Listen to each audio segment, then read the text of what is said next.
भाजपा विधायक सतपाल सत्ती ने कहा कि सरकार खुद की नाकामी पूर्व भाजपा सरकार पर थोप रही है। कांग्रेस ने चुनाव में जनता के नाम लव लेटर लिखे, जिसे उन्होंने गारंटी का नाम दिया। ये लव लेटर आपका पीछा आसानी से नहीं छोड़ने वाले हैं। सत्ती ने कहा कि वीरभद्र सिंह ने जब 2017 में सत्ता छोड़ी तो कर्ज 48,000 करोड़ था। जयराम ठाकुर ने 5 साल में सिर्फ 20,000 करोड़ का कर्ज लिया और ये कर्ज भी मुश्किल दौर से निपटने के लिए लिया गया था। ज्यादातर कर्ज भाजपा सरकार ने वापस भी चुका दिया था। सत्ती ने कहा कि दवाई माफिया प्रदेश में फल फूल रहा है। कुछ डॉक्टर्स अस्पतालों में कमीशन ले रहे हैं। सरकार दवाई माफिया पर जानबूझकर चुप बैठी है। हिमकेयर योजना भाजपा लेकर आई थी। हिमकेयर योजना के तहत अब प्रदेश सरकार पैसा नहीं दे रही है।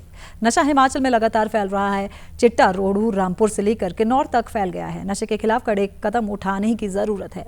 अवैध खनन भी खुलेआम बड़े पैमाने पर हो रहा है। अवैध खनन पर भी सरकार चुप बैठी हुई है।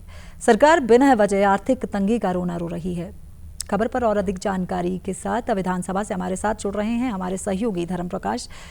जी धर्म, विधायक सतपाल सिंह सत्ती ने जो है वो सत्ता पक्ष पर कर्ज को लेकर हमला बोल रहे हैं वो, और आज मुख्यमंत्री की तरफ से भी जवाब दिया जाना था। क्या कुछ कह रहे हैं मुख्यमंत्री?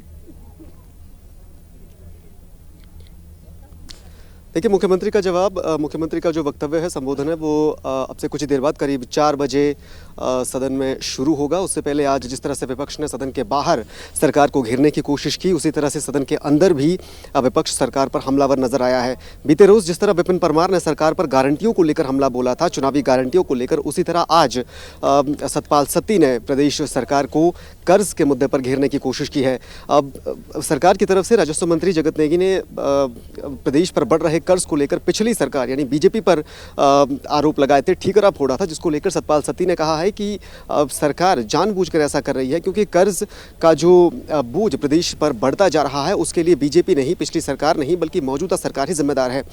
आपदा का जिक्र बार बार प्रदेश सरकार करती है, जिसको लेकर सतपाल सत्ती ने कहा कि आपदा का दौर सिर्फ इसी सरकार में नहीं था, बल्कि पिछली सरकार में भी कोरोना जैसी महामारी थी जिसने पूरी दुनिया में अपना कहर बरपाया था और उसमें देश भर और प्रदेश के हालात भी बिगड़े थे।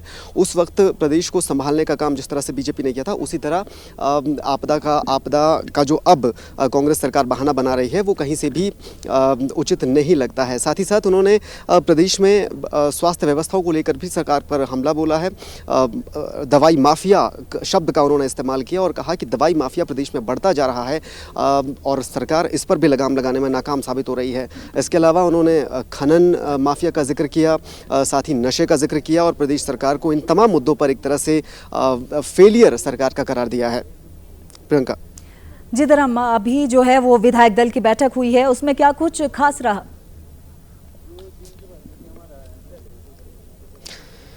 बिल्कुल, कुछ ही देर पहले मुख्यमंत्री यहाँ पर पहुंचे हैं विधानसभा परिसर में और अभी अब से कुछ ही देर बाद सदन में उनका जो जवाब है बजट पर चर्चा को लेकर विपक्ष ने जो सवाल उठाए हैं उन पर जवाब मुख्यमंत्री को देना है। उससे पहले विधानसभा परिसर में ही आज कांग्रेस विधायक दल की भी एक बैठक हुई है।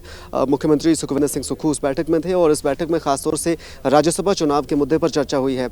27 फरवरी को ये चुनाव होना है और इसमें कांग्रेस की तरफ से अभिषेक मनु सिंघवी और बीजेपी की तरफ से हर्ष महाजन को गया है और इस चुनाव को लेकर किस तरह से वोटिंग होनी है, किन बातों का ख्याल रखा जाना है, उसको लेकर विधानसभा में विधायकों के साथ मुख्यमंत्री ने चर्चा की है।